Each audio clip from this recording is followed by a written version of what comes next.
Throughout the long arc of human history, from the earliest civilizations to the threshold of the modern world, warriors have stood at the center of human society. They were more than mere soldiers, more than men and women who fought battles. They were symbols of courage, honor, and sacrifice, embodying the highest ideals of their cultures while simultaneously representing humanity's capacity for both nobility and violence. Their stories have echoed through the centuries, inspiring countless generations with tales of valor, discipline, and unwavering commitment to codes that transcended individual survival. The warrior's path has always been one of paradox. To become truly great in the art of war, one must dedicate years to training, transforming the body into a weapon and the mind into an instrument of tactical precision. Yet this dedication often came at the cost of a normal life, of comfort, of the simple pleasures that others took for granted. Warriors lived apart, bound by codes of honor that could be more demanding than any law, judged by standards that allowed no weakness, no hesitation, no failure. They were both celebrated and feared, honored and isolated, necessary and dangerous. As we embark on this journey through the ages, we will walk beside the greatest warriors history has ever known. We will stand with the Spartans in their phalanx, feel the weight of their bronze shields and the press of their brothers on either side. We will kneel in the dojo with the samurai, learning the way of the sword and the deeper way of Bushido, the warrior's code that governed every aspect of life. We will sail with the Vikings across cold northern seas, axes ready, seeking glory and riches in distant lands. We will don the armor of medieval knights, pledging ourselves to chivalry and the defense of the weak. And we will meet many others, warriors from cultures across the globe, each with their own traditions, weapons, and understanding of what it meant to be a warrior. These are not merely stories of violence and conquest, though battle is certainly part of the tale. They are stories about what humans are capable of when pushed to their limits, about the codes and beliefs that gave meaning to lives lived in the shadow of death, about the bonds forged between those who face danger together. They are about discipline, sacrifice, honor, and the eternal human struggle to find meaning in an often brutal and unforgiving world. So settle in, let your breathing slow, and prepare to travel back through time. Close your eyes and imagine you can hear the clash of bronze on bronze, the whistle of arrows through the air, the battle cries in a dozen ancient languages. Tonight, we walk with warrior Sparta, the city of warriors in ancient Greece, on the Peloponnesian Peninsula in a valley surrounded by mountains. There existed a city unlike any other in the ancient world. Sparta was not built around grand temples or magnificent palaces, did not produce great works of art or philosophy, and did not seek to expand through trade and cultural influence. Sparta had a single purpose, a focus so intense and unwavering that it shaped every aspect of society, the creation of the perfect warrior. The Spartans called themselves the Spartiates, and they were a minority ruling over a much larger population of helots, agricultural workers who were essentially slaves. This precarious situation, where a small population controlled a much larger one through force, meant that Sparta lived in constant fear of rebellion. Their solution was both simple and extreme. Every Spartan citizen would become a warrior of such skill and discipline that they could defeat any enemy, maintain control through military superiority, and defend their way of life against all threats. The path to becoming a Spartan warrior began at birth.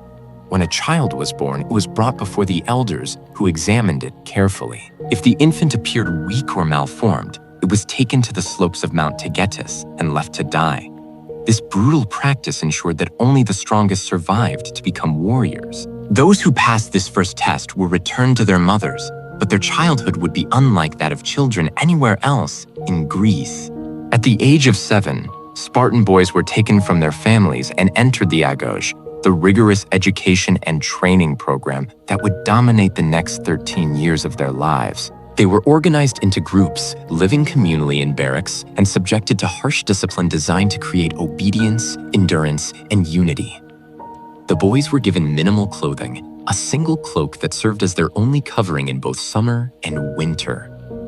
They were fed barely enough to survive, deliberately kept hungry to teach them to endure hardship, and interestingly, to steal food without being caught. If a boy was caught stealing, he was beaten, not for stealing but for being clumsy enough to get caught. This taught cunning and resourcefulness, qualities a warrior might need when operating behind enemy lines. The training was relentlessly physical. The boys ran, wrestled, and fought, building strength and endurance. They trained with weapons, learning first with wooden swords and graduating to real bronze as they aged. They learned to move in formation, to maintain their position in the phalanx no matter what happened around them. But the Agoge was not merely about physical training. The boys were taught to read and write, though not extensively. They learned poetry and music, for the Spartans believed that a warrior should appreciate beauty even as he dealt in death. They were taught to speak in a terse, direct manner that wasted no words, a style that gave us the term laconic, derived from Laconia, the region where Sparta stood. Most importantly, the Agoge taught the boys about their place in Spartan society.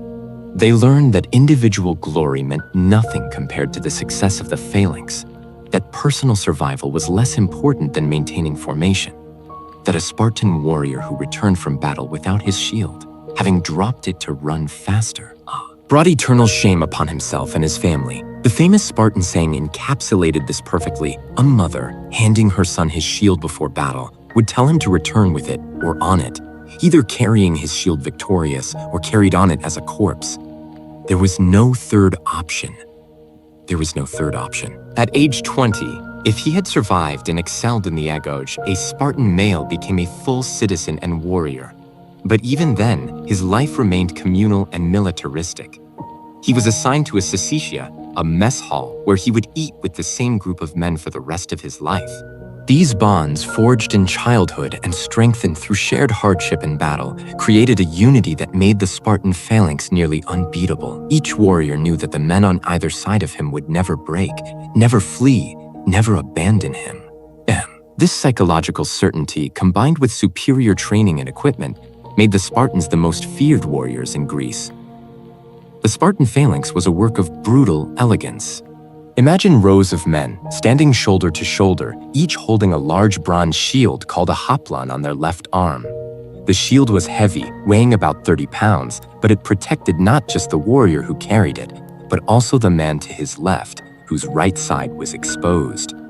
Thus, every warrior's survival depended on the man to his right maintaining his position and keeping his shield up. In their right hands, the warriors held a long spear, the dory about 7 to 9 feet in length, with a bronze tip for thrusting and a bronze spike on the butt end that could be used if the spear broke. When two phalanxes met in battle, it was called the athismos, the push. The front ranks would thrust with their spears, trying to wound the enemy, while those behind pressed forward, adding their weight to drive the formation forward. It was exhausting, terrifying work. Men were crushed against each other, struggling to breathe in the press of bodies, surrounded by the smell of blood and sweat and fear, the screams of the wounded, the clash of bronze on bronze. Battles were decided not by individual heroics, but by which phalanx could maintain its cohesion, which side would break first and flee, leaving themselves vulnerable to slaughter. The Spartans almost never broke. Their training, their discipline, their absolute faith in each other, and in their way of life made them capable of enduring what other warriors could not.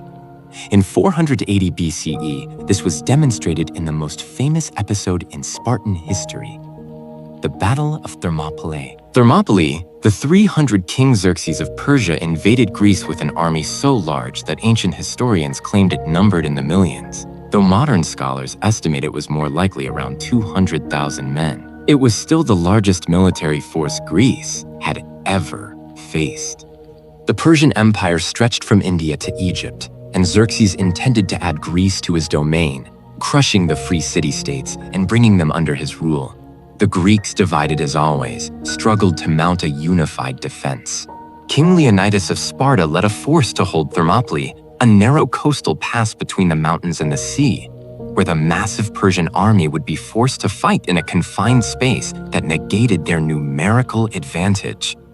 Leonidas brought with him 300 Spartans, all chosen because they had sons to continue their family lines, suggesting that Leonidas knew this might be a one-way mission. With the Spartans came several thousand allies from other Greek city-states, perhaps 7,000 men in total.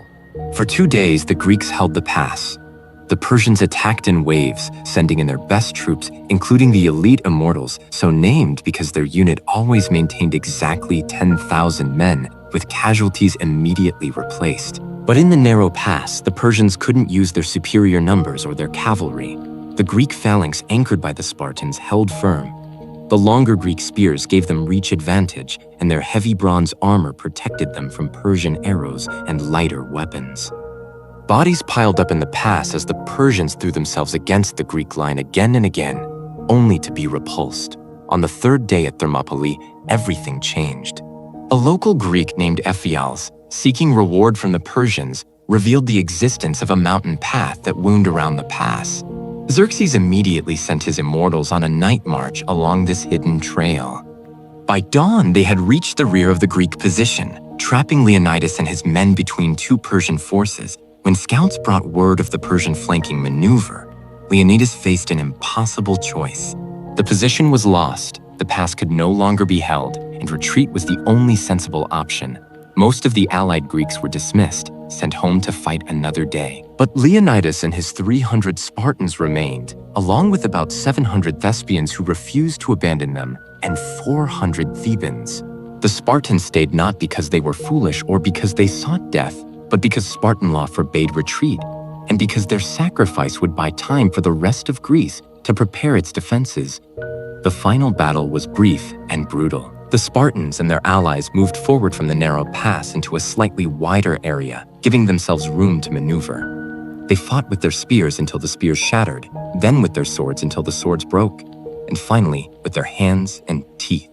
The Persians, unwilling to face them directly any longer, stood back and shot them down with arrows. They learned the tea ceremony, that ritualized preparation and drinking of tea that was about meditation, mindfulness, and aesthetic appreciation as much as it was about actually drinking tea. As they grew older, they began training with the weapon that would become synonymous with the samurai. The katana, the curved steel sword that is perhaps the most recognizable weapon in history. The Japanese sword-making tradition produced blades of extraordinary quality, combining hard steel for the edge with softer steel for the core, creating a blade that could hold a razor edge while remaining flexible enough not to shatter. The process of forging a katana could take months, with the smith repeatedly folding the steel, hammering out impurities, and saying prayers over the blade. The result was not just a weapon, but a work of art, a physical embodiment of the samurai's soul. Training with the katana was likewise both physical and spiritual. Students learned kenjutsu, the martial art of the sword, practicing thousands of cuts until the movements became instinctive, until drawing the sword and striking happened in one fluid motion, faster than thought. But they also learned that the sword was to be drawn only when absolutely necessary, that true mastery meant knowing when not to fight as much as knowing how to fight. The greatest swordsmen, it was said, could walk through life without ever drawing their blades in anger, avoiding conflict through presence and awareness. Bushido, the way of the warrior, what truly defined the samurai, what elevated them beyond mere skilled fighters, was Bushido, the code that governed their behavior and gave meaning to their existence. Bushido was never written down in a single authoritative text, but rather emerged organically from centuries of warrior tradition, influenced by Buddhism, Zen philosophy, Confucianism, and Shinto beliefs. At the heart of Bushido was the concept of honor, but not honor in the Western sense of reputation or glory. For the samurai, honor was about fulfilling one's duty completely, about maintaining inner integrity regardless of external circumstances, about serving one's lord with absolute loyalty, even unto death.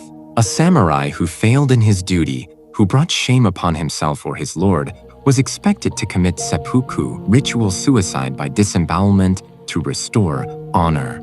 This was not seen as a tragedy, but as the ultimate expression of the warrior's control over life and death, a final demonstration that he remained master of his own fate. Loyalty, or chu, was paramount. A samurai pledged absolute loyalty to his daimyo, his feudal lord, and that bond was considered more sacred than any other relationship, even family ties.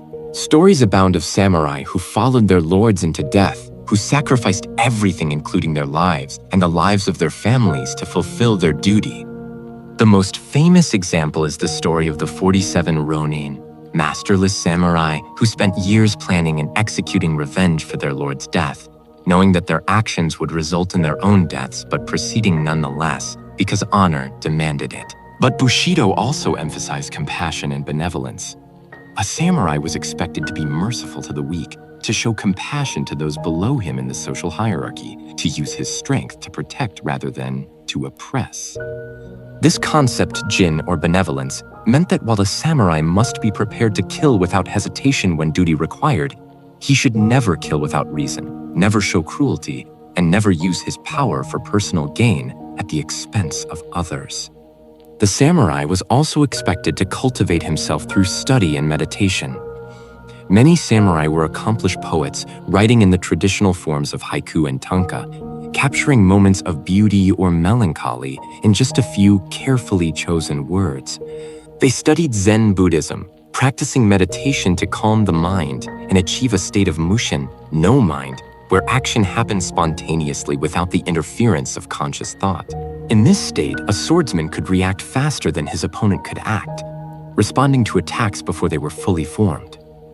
Courage, both physical and moral, was essential. The samurai was expected to face death without fear, to rush into battle without hesitation, but also to speak truth to power, to offer honest counsel to his lord even when that counsel might be unwelcome. There are numerous stories of samurai who committed seppuku rather than follow orders they believed were dishonorable, choosing death over compliance with unjust commands. Life in the samurai era. Daily life for a samurai during the Edo period, from 1603 to 1868, was highly structured and bound by elaborate etiquette.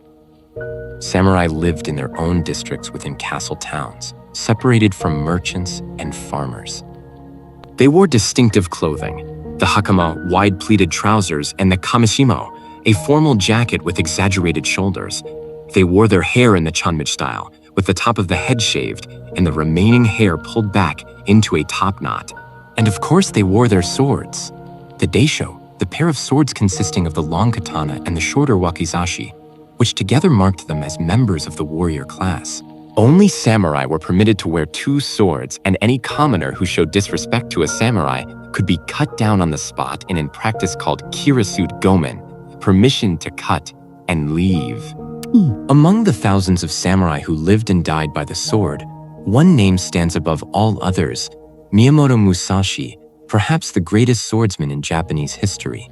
Born in 1584, Musashi fought his first duel at age 13 and won. Over his lifetime, he engaged in over 60 duels and never lost a single one. But what made Musashi legendary was not just his skill with a blade, but his philosophy of combat and his understanding of strategy that transcended swordsmanship. Musashi was an unconventional samurai. He was a ronin, a masterless warrior who wandered Japan seeking duels to perfect his technique.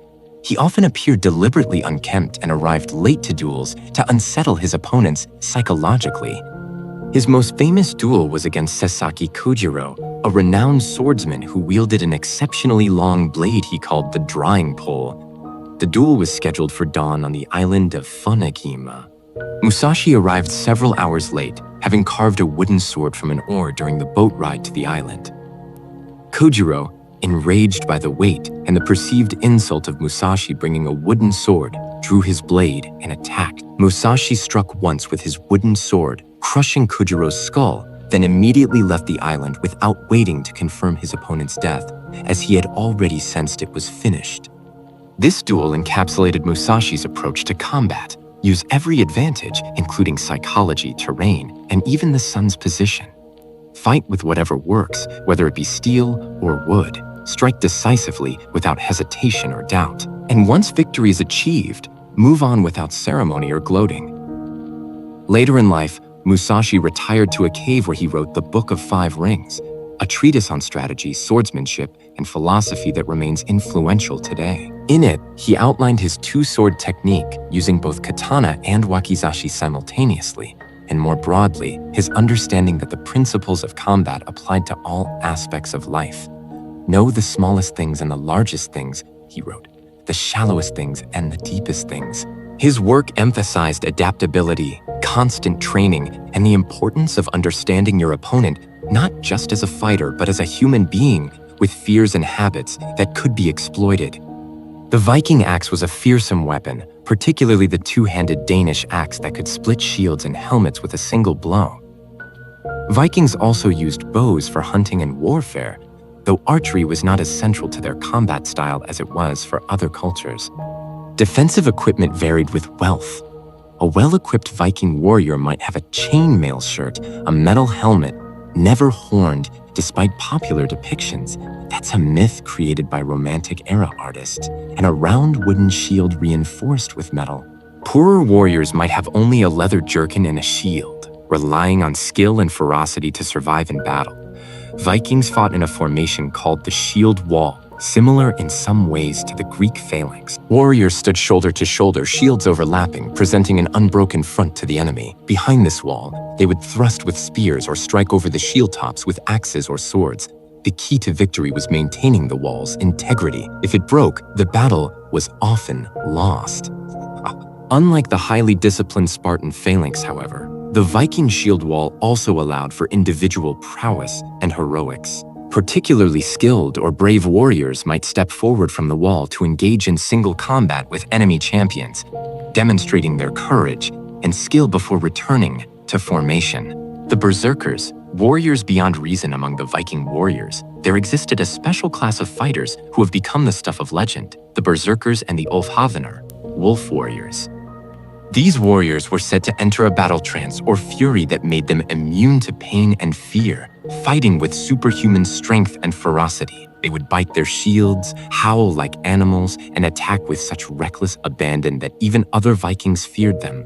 The origin and nature of the Berserker rage has been debated for centuries. Some historians suggest it might have been induced by drugs, perhaps mushrooms with psychoactive properties, or by consuming large amounts of alcohol before battle. Others believe it was a form of self-induced hysteria or battle frenzy, a psychological state achieved through ritual, chanting, and working oneself into a state of ecstasy. The sagas describe berserkers as wearing animal skins, particularly bears or wolves, and fighting without armor, trusting in their rage and their connection to these animals to protect them. Whether the berserker rage was real or exaggerated, what matters is that the Vikings believed in it, and so did their enemies. The psychological impact of warriors who seemed to feel no pain and fought like mad animals was considerable, often breaking enemy morale before the main battle even began. The longship, the Vikings' greatest weapon if asked to name the single most important element of Viking success.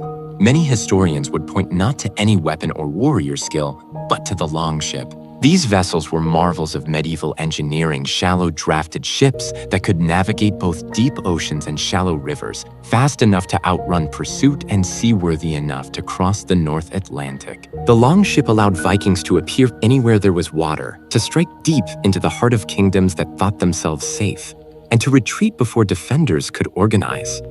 The longships were built using clinker construction, with overlapping planks that gave them flexibility to handle rough seas. They were symmetrical, with identical bows at both ends, allowing them to reverse direction without turning around. They could be rowed when there was no wind or when navigating rivers, and they had a single large square sail for ocean voyages. The largest longships could carry over 100 warriors along with their supplies and treasure, while smaller vessels might hold 30 or 40 men. The Viking Age began traditionally in 793 CE with the raid on the monastery of Lindisfarne, a holy island off the coast of Northumbria in England. The monks there had no warning, no way to defend themselves against the swift raiders who came from the sea. The Vikings struck at dawn, killing or enslaving the monks, looting the monastery's treasures, and disappearing back across the waves before any defense could be organized. The Anglo-Saxon Chronicle recorded the horror. Never before has such terror appeared in Britain as we have now suffered from a pagan race. This raid established a pattern that would repeat across Europe for the next 3 centuries. Monasteries and coastal towns were favorite targets because they were wealthy, poorly defended, and located conveniently near water. The Vikings would beach their longships, raid quickly and efficiently, and be gone before word of the attack could spread. As their confidence and ambition grew, they began to venture further, sailing up rivers deep into the interior of kingdoms, even besieging major cities like Paris. But the Vikings were not merely raiders. They were also traders, explorers, and settlers. Swedish Vikings, known as Varangians, traveled east along the river routes of Russia, establishing trade networks that reached all the way to Constantinople and Baghdad. Norwegian Vikings settled Iceland, Greenland, and briefly North America at a place they called Vinland, now identified as Newfoundland. Danish Vikings conquered large portions of England, establishing the Danelaw, and eventually, Danish kings would rule all of England. Viking culture and values. To understand Viking warriors, we must understand what they valued and believed. The Norse worldview was shaped by a harsh environment where survival required strength, cunning, and cooperation. They worshipped gods who were themselves warriors, Odin the All-Father who sought wisdom and magic, but also presided over battle and death. Thor the Thunder God, protector of mankind and slayer of giants. Freya, the goddess of love who was also a warrior and claimed half the slain in battle for her hall. The Vikings believed that fate was predetermined by the Norns, three mysterious women who wove the threads of destiny. Yet paradoxically, they also believed that one's actions mattered tremendously, that how one faced fate determined one's worth. A Viking warrior did not fight to avoid death. Death was inevitable and its time fixed, but to win glory that would outlive him. The greatest achievement was to die bravely in battle, earning a place in Valhalla, Odin's hall, where warriors feasted and fought for eternity, preparing for Ragnarok, the final battle at the end of the world. This belief in an honorable death shaped Viking behavior in battle. They valued courage above all other martial virtues. A warrior who showed fear or fled from battle brought shame not only on himself but on his entire family line. Conversely, a warrior who died bravely, even in defeat, achieved immortality through reputation. The sagas, the epic stories passed down through generations, preserved the deeds of heroes, and for a Viking, to be remembered in saga was a form of eternal life more real than any religious promise. Honor in Viking society also meant keeping one's word. Oaths were sacred, sworn before witnesses and the gods. To break an oath was one of the worst crimes imaginable, bringing not just social censure but divine punishment. This made Vikings reliable allies and trading partners, despite their fearsome reputation as raiders. If a Viking swore peace or promised to return with payment for goods received, he would keep that promise or die trying. The Vikings also valued generosity and hospitality. A successful warrior or jarl was expected to share his wealth with his followers, providing them with weapons, treasure, and feasts. The relationship between a lord and his warriors was reciprocal. The warriors offered loyalty and service. The lord offered protection and rewards. A stingy leader would soon find himself without followers, while a generous one could command the loyalty of many warriors. Ragnar Lothbrok and the great heathen army among Viking warriors. Few names resonate like Ragnar Lothbrok, whose legendary raids and eventual death spawned one of the most significant events in Viking history. Whether Ragnar was a single historical figure or a composite of several Vikings is debated by historians, but his legend was real and powerful. According to the sagas, Ragnar was a Danish king who conducted numerous raids across England and France. His most famous exploit was supposedly the siege of Paris in 845, where he sailed up the Seine with 120 ships and forced the Frankish king Charles the Bald to pay a massive ransom of silver to leave the city. Later in life, according to legend, Ragnar was captured by King Aelle of Northumbria and executed by being thrown into a pit of venomous snake. As he died, Ragnar supposedly uttered the famous words, "How the little pigs would grunt if they knew how the old boar suffers," referring to his sons and predicting their revenge. And revenge they took. In 865, a massive Viking army landed in East Anglia, led by several warriors claiming to be Ragnar's sons, including Ivar the Boneless, Halfdan, and Ubi. This great heathen army, as it became known, was unlike previous Viking raids. Instead of raiding and leaving, they came to conquer and settle. Over the next 14 years, they systematically conquered most of England, killing King Aelle in a particularly brutal manner and establishing Viking rule over much of the island. The Knights, warriors of Christ and King as the Viking Age was drawing to a close in the late 11th century. Another type of warrior was emerging in Europe who would define medieval warfare and culture, the knight. The knight was in many ways the European equivalent of the samurai, a mounted warrior bound by a code of conduct who served both military and social functions in society. But where the samurai's code emerged from a blend of Buddhist and Confucian philosophy, the knight's code of chivalry was shaped by Christianity and the feudal system. The origins of knighthood lie in the Carolingian Empire of the 8th and 9th centuries, when Charles Martel and his successors organized a class of mounted warriors to defend against Viking raids and Muslim invasions. These early knights were simply cavalrymen, professional soldiers who could afford the expensive equipment needed to fight on horseback, a warhorse, armor, weapons, and the training to use them effectively. But over time, knighthood evolved into something more than a military role. It became a social class, a way of life, and an ideal that combined martial prowess with Christian virtue. The transformation was gradual, influenced by the church's efforts to civilize warrior culture, by the traditions of courtly love that emerged in the High Middle Ages, and by the practical needs of feudal society. A boy destined to become a knight began his training at age 7 or 8, when he would be sent to serve as a page in the household of a lord or knight. There, he learned basic combat skills, hunting, riding, and the manners and etiquette expected of nobility. At 14 or 15, he became a squire, serving a specific knight, caring for his armor and weapons, accompanying him to battle and tournaments, and continuing his education in the martial arts. The training of a squire was demanding. He learned to fight with sword, lance, mace, and dagger. He practiced mounted combat, learning to charge with a couched lance, to control a warhorse in the chaos of battle, to fight effectively while wearing 60 pounds or more of armor. He studied tactics and strategy, learned to read and write in Latin and French, and was instructed in the code of chivalry that should govern a knight's conduct. If he proved himself worthy at around age 21, the squire would be knighted in a ceremony that combined military and religious elements.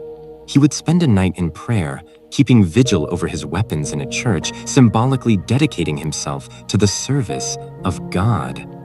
In the morning, he would be dubbed a knight, receiving the accolade, a blow on the shoulder with a sword, and swearing oaths to uphold the code of chivalry.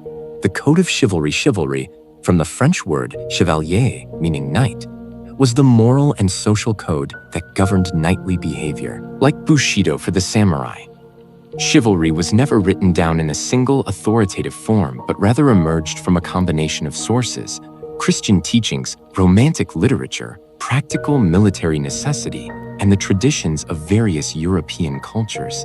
The code of chivalry emphasized several key virtues. First was courage in battle, the willingness to face danger without fear. A knight was expected to seek out challenges, to accept any reasonable challenge to single combat, and to never flee from an enemy. Cowardice was the ultimate dishonor, a stain that could never be washed away.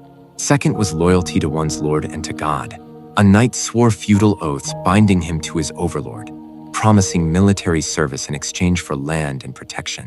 These oaths were considered sacred, and breaking them was not just betrayal but sacrilege. Knights also saw themselves as soldiers of Christ, warriors fighting for the faith, particularly after the First Crusade in 1096 called for knights to reclaim the Holy Land from Muslim control. Third was the protection of the weak and the defense of the church. Knights were expected to use their martial skills not for personal gain, but to protect those who could not protect themselves: peasants, travelers, clergy, and especially women. This ideal was honored more in theory than in practice, as knights often oppressed the very people they were supposed to protect. But the ideal itself was important and influenced knightly behavior and self-perception. The popular image of medieval warfare, shaped by Hollywood films and romantic literature, depicts knights in shining armor engaging in honorable single combat on verdant fields.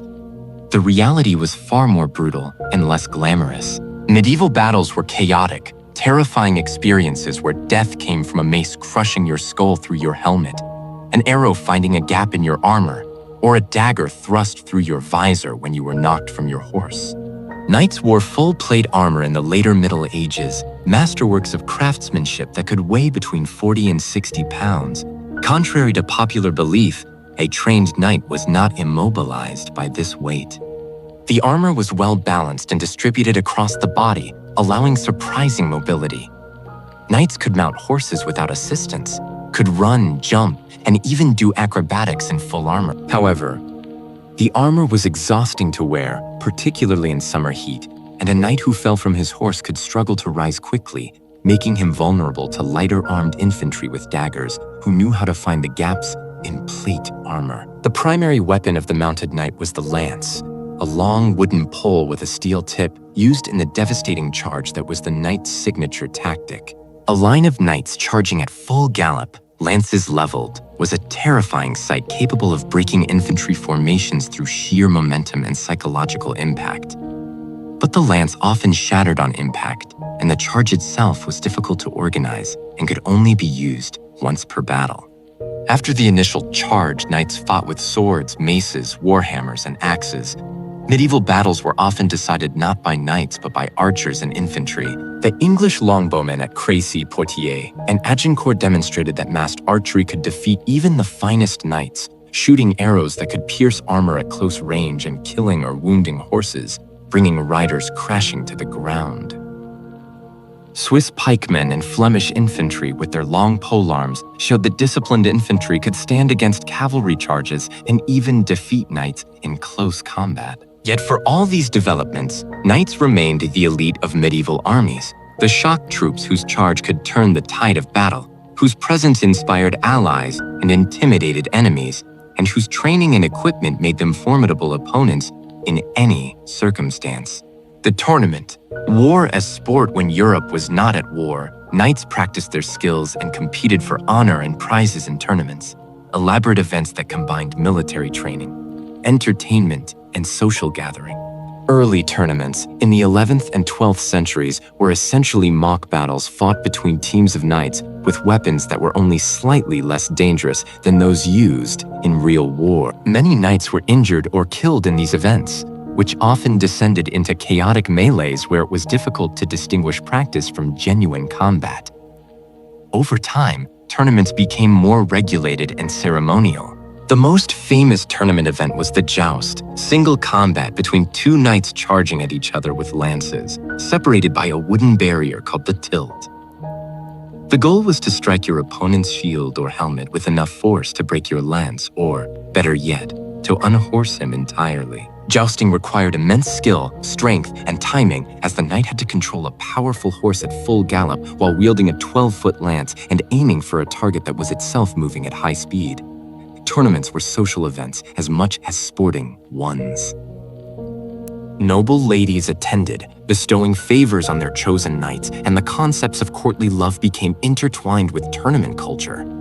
A knight might wear his lady's colors or carry her token into the joust, fighting not just for personal glory, but to honor her. Described as ugly and brutish in appearance, he was nonetheless a brilliant military tactician who helped turn the tide of the 100 Years' War in France's favor through guerrilla tactics and strategic thinking, rather than relying solely on the traditional knightly charge. These knights and countless others embodied the chivalric ideal in various ways, but all shared certain qualities: exceptional skill at arms, courage in battle, and some degree of adherence to the code that defined what it meant to be a knight. They remind us that behind the legends and the romanticism, there were real individuals who lived and died by the sword, who believed deeply in honor and service, and who shaped the history of medieval Europe through their actions. The decline of knight. By the 15th century, the age of the knight was drawing to a close. Gunpowder weapons were making armor increasingly obsolete, as musket balls could pierce plate that had taken months to forge. The English longbow had already demonstrated that common archers could defeat noble cavalry. Professional armies of infantry, armed with pikes and firearms, were proving more effective and far less expensive than maintaining a class of knights with their expensive equipment and horses. More fundamentally, the social system that supported knighthood was changing. The feudal system, with its complex web of obligations and loyalties, was giving way to more centralized monarchies with professional standing armies. The knight, who had been both warrior and landowner, a member of the military and the aristocracy simultaneously, was being replaced by professional officers and soldiers who fought for pay, rather than honor or feudal obligation. While knights dominated the battlefields of Europe and samurai ruled Japan, The greatest military force of the medieval world emerged from the windswept steppes of Central Asia. The Mongols, under the leadership of Genghis Khan and his successors, created the largest contiguous land empire in history, stretching from Korea to Hungary, from Siberia to India. At the heart of their success was a warrior tradition that had been refined over centuries of life on the harsh Mongolian plains. The Mongols were nomadic herders who lived on horseback, and this intimate relationship with horses made them the finest cavalry the world had ever seen. A Mongol child learned to ride almost before learning to walk, spending entire days in the saddle tending flocks, hunting, and racing across the endless grasslands. By the time a Mongol reached fighting age, horse and rider moved as one, the horse responding to the slightest shift in weight or pressure from the rider's legs, leaving the warrior's hands free to use his weapons. The primary weapon of the Mongol warrior was the composite recurve bow, a masterpiece of engineering made from wood, horn, and sinew that could shoot arrows over 300 yards with devastating accuracy. Mongol warriors practiced archery from horseback constantly, learning to shoot while moving at full gallop, to twist in the saddle and shoot backward while retreating, to coordinate their shots with dozens of other warriors to create devastating volleys that could darken the sky with arrows. But the Mongols were not merely skilled horsemen and archers. They were also brilliant strategists and tacticians. Genghis Khan organized his armies in decimal units, squads of 10, companies of 100, regiments of 1,000, and divisions of 10,000 called tumans. This system allowed for flexibility and coordination on a scale that medieval European armies could not match. Mongol commanders used signals, including flags, drums, and horns, to direct their forces across vast battlefields, executing complex maneuvers that seemed like choreographed dances of death. The Mongols were masters of psychological warfare. They cultivated a reputation for extreme brutality, offering cities a choice: surrender and be spared, or resist and be utterly destroyed, with every inhabitant killed and buildings razed to the ground. This reputation often preceded them, causing cities to surrender without a fight.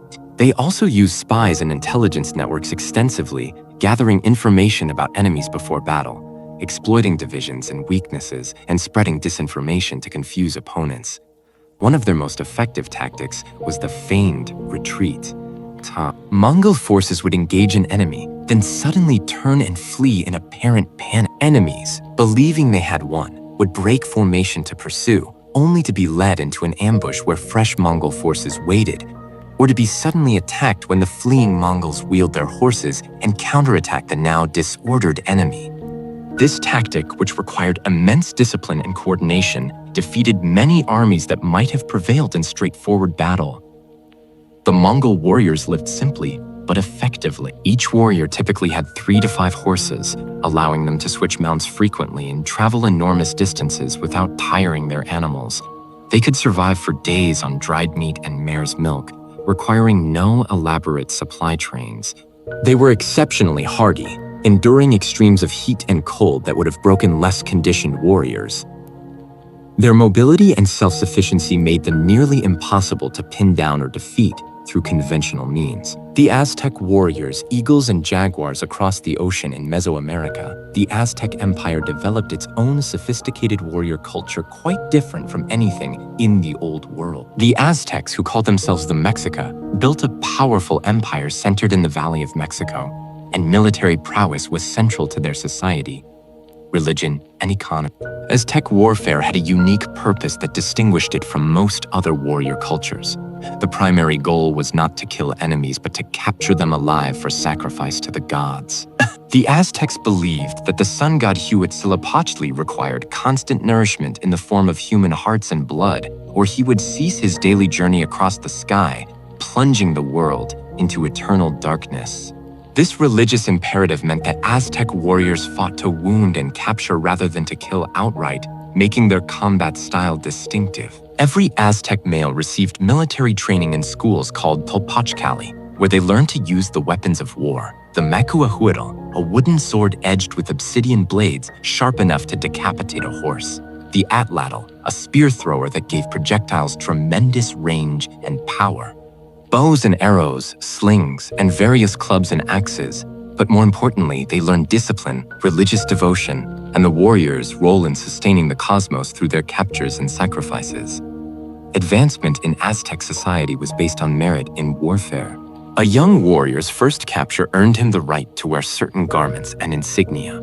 With more captures, he could join elite warrior societies. The most prestigious were the Eagle Warriors and the Jaguar Warriors, elite troops who wore elaborate costumes representing these animals, which were considered the greatest predators of earth and sky. Eagle warriors wore feathered helmets shaped like eagle heads, while Jaguar warriors wore jaguar pelts.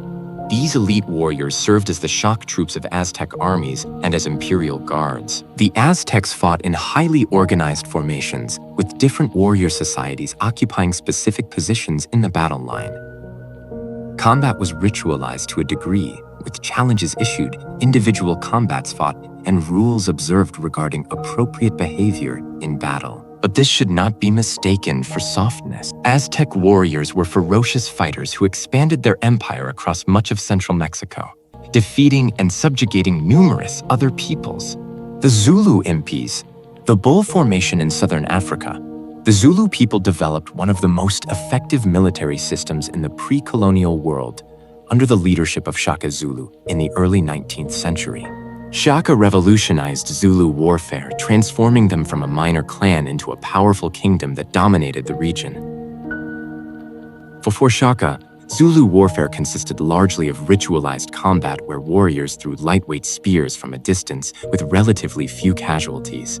Changed everything. He introduced the Ikalwa, a short stabbing spear with a broad blade, designed for close combat rather than throwing.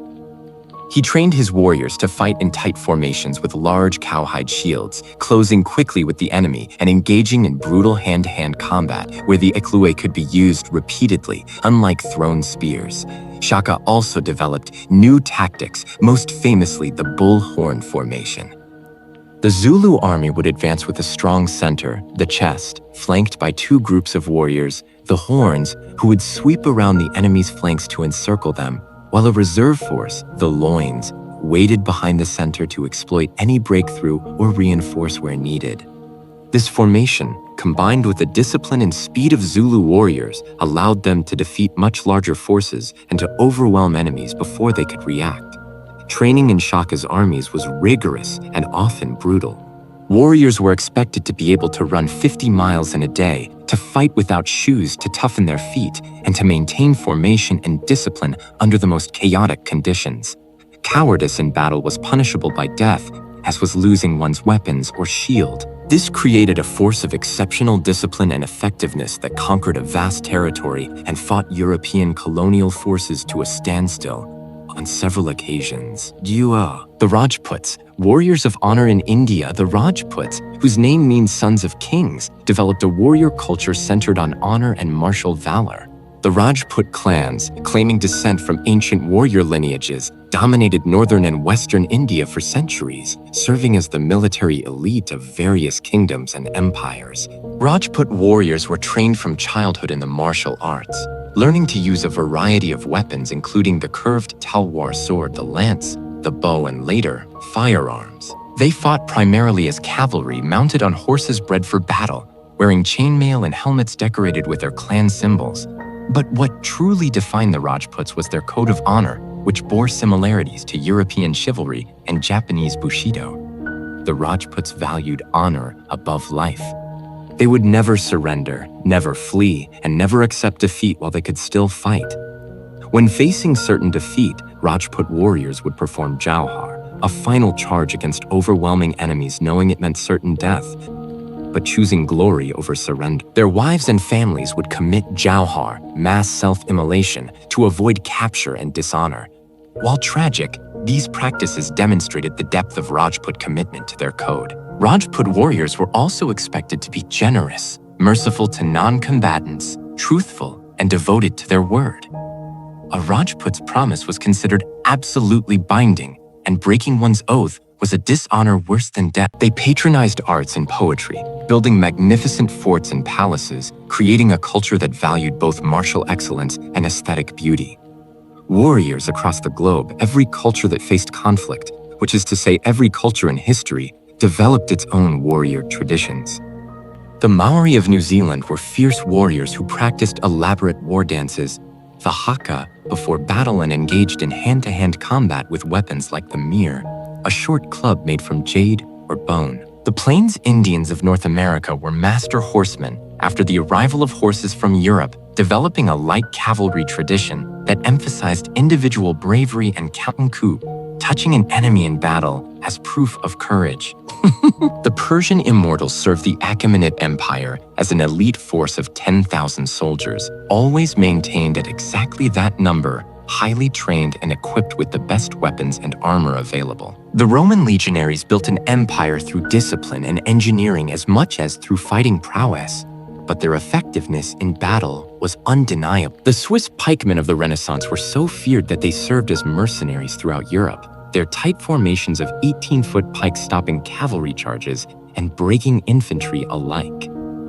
As we reach the end of our journey through the warrior cultures of history, certain patterns emerge that transcend culture, geography, and time. Whether we speak of Spartan hoplites, Japanese samurai, Viking raiders, medieval knights, Mongol horsemen, Aztec eagle warriors, Zulu impis, or Rajput cavalry, we find common threads that reveal something fundamental about the warrior's path and about human nature itself. Every warrior culture we have explored emphasized discipline and training.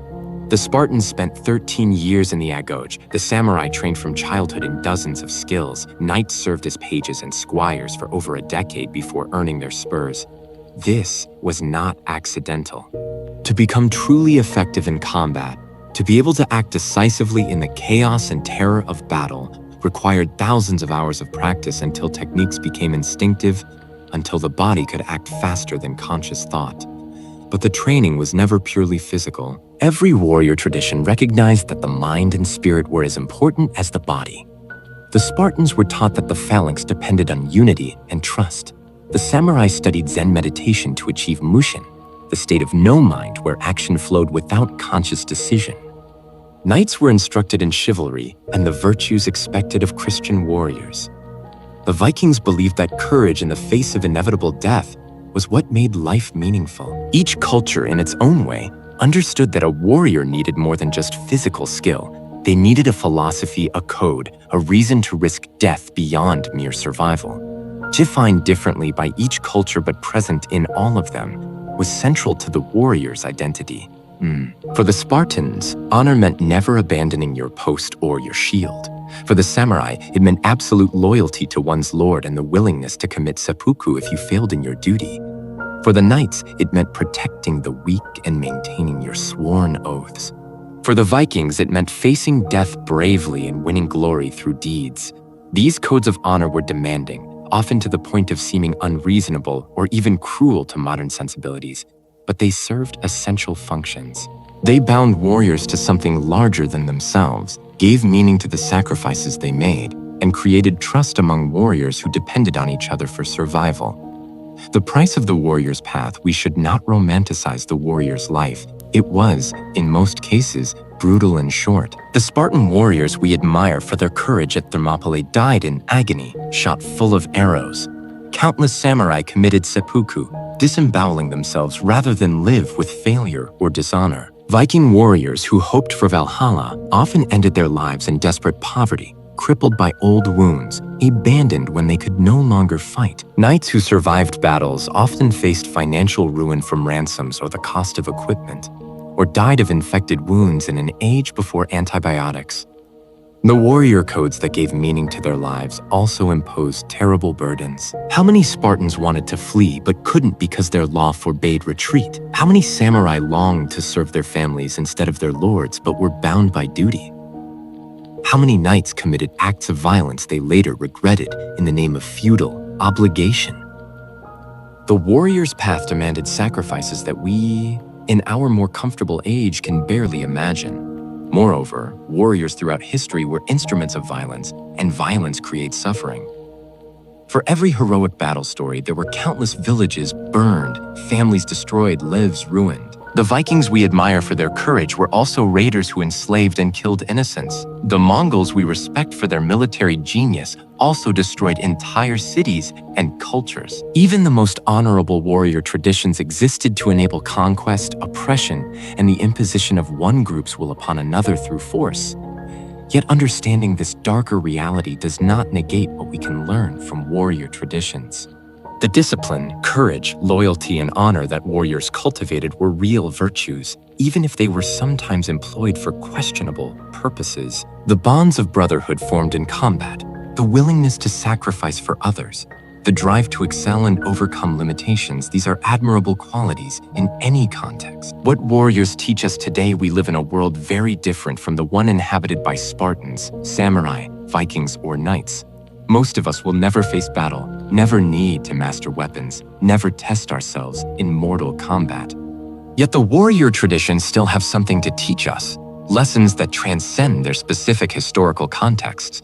The warrior's commitment to discipline and continuous improvement applies to any endeavor, whether we seek to master a profession, an art, a sport, or simply to become better versions of ourselves. The warrior's approach of dedicated daily practice, of pushing past comfort and convenience, of setting high standards and holding ourselves accountable, remains relevant. The Spartan enduring hardship in the Agoge, the samurai practicing sword cuts until his hands bled, the knight training in armor until exhausted they understood that excellence requires sacrifice and that there are no shortcuts to mastery. The warrior's emphasis on honor and integrity speaks to our own time. In an age where it is easy to hide behind anonymity, to break commitments without consequence, to prioritize self-interest over all else, the warrior codes remind us that our word should mean something, that we have obligations to others, so that some things are more important than personal comfort or gain. We may not face the life and death stakes that made warrior honor so intense, but we still face choices between the easy path and the right path, between selfish interest and service to something larger. The bonds that warriors formed with their brothers in arms, the absolute trust and loyalty they showed to those who stood beside them in the shield wall, the Phalanx, or the cavalry charge, demonstrate the human capacity for connection and mutual support.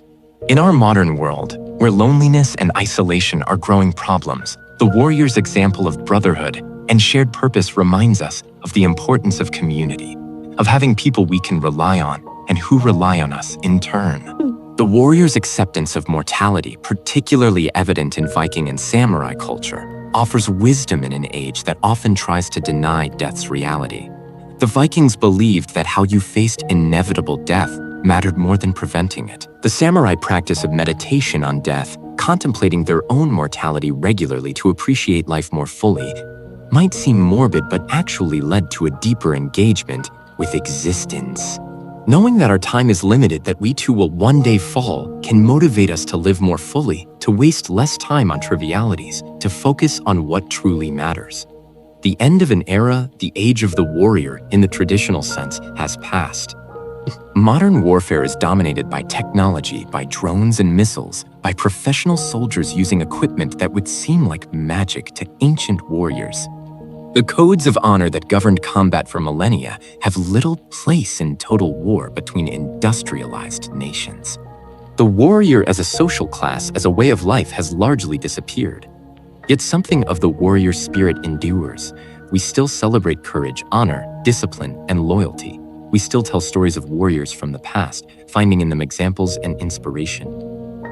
The lessons learned on ancient battlefields still resonate because they speak to fundamental aspects of human nature and the human condition. Rest now, warrior, as we come to the end of our journey through warrior history, as the stories of Spartans and samurai, Vikings and knights, Mongols and Aztecs and Zulu fade into the peaceful darkness of approaching sleep. Let us carry with us not just the tales of battles and glory, but the deeper truths these warriors embodied. They teach us that excellence requires dedication, that honor matters, that loyalty and courage are virtues worth cultivating. They remind us that humans are capable of extraordinary things when they commit themselves fully to a purpose, when they trust and support each other, when they face challenges without flinching. They show us that discipline and training can transform us, that codes and principles can guide us through difficult times, That brotherhood and shared purpose can sustain us through trials. But they also teach us the price of violence, the suffering that warfare creates, the tragic waste of human potential when societies organize themselves around conflict. Perhaps the ultimate lesson from warrior traditions is not that we should emulate their violence, but that we should channel their discipline, courage, and commitment to purposes that build rather than destroy. That we should create bonds of loyalty and trust in service of peace rather than war. Sleep now and dream of warriors. Dream of bronze and steel, of horses and ships, of shields locked together and banners flying. Dream of codes of honor and bonds of brotherhood, of discipline and courage and sacrifice. But dream also of peace, of the world that warriors fought to protect or hope to create, of communities where strength serves justice and power protects the vulnerable. The warriors of history have fought their battles and passed into legend. Their struggles are over, their swords laid down, their armor hung up for the last time. They rest now in Valhalla, or the field of reeds, in Christian heaven or Buddhist enlightenment, or simply in the eternal silence of the earth. And so too should you rest, letting the stories of ancient warriors lull you into peaceful slumber. The moon rises over forgotten battlefields where grass now grows. The wind whispers through empty armor in castle halls. The sea rolls over longships that will never sail again. Time has washed away the blood and the fear, leaving only the stories, only the lessons, only the memories of courage and honor and sacrifice. Rest well, traveler through warrior history. Tomorrow brings new challenges, but tonight is for peace, for rest, for dreams of ancient times when warriors walked the earth. The past is a story now, safely distant, and you can float upon it like a ship on calm waters, drifting towards sleep and dreams. The warriors have laid down their weapons. So should you lay down your cares and worries, setting them aside as a warrior sets aside his sword at day's end. The battles are over. The journey is complete. Peace has come at last. Sleep now. Sleep deeply. Sleep well. The warriors watch over you from the halls of legend, and their courage and honor guard your dreams. Rest in peace as all warriors eventually rest, and let the stories of their lives carry you gently into the peaceful darkness of restorative sleep. Tomorrow is another day, with its own challenges and opportunities. But tonight, you are safe, you are at peace, and the warriors of history march through your dreams, reminding you of strength and courage and honor, while you rest and restore yourself for whatever tomorrow may bring. Good night, traveler. The journey through warrior history is complete. May you sleep as peacefully as warriors sleep after their final battle, and may you wake refreshed and renewed, carrying with you the lessons learned from those who walked the warrior's path through the ages.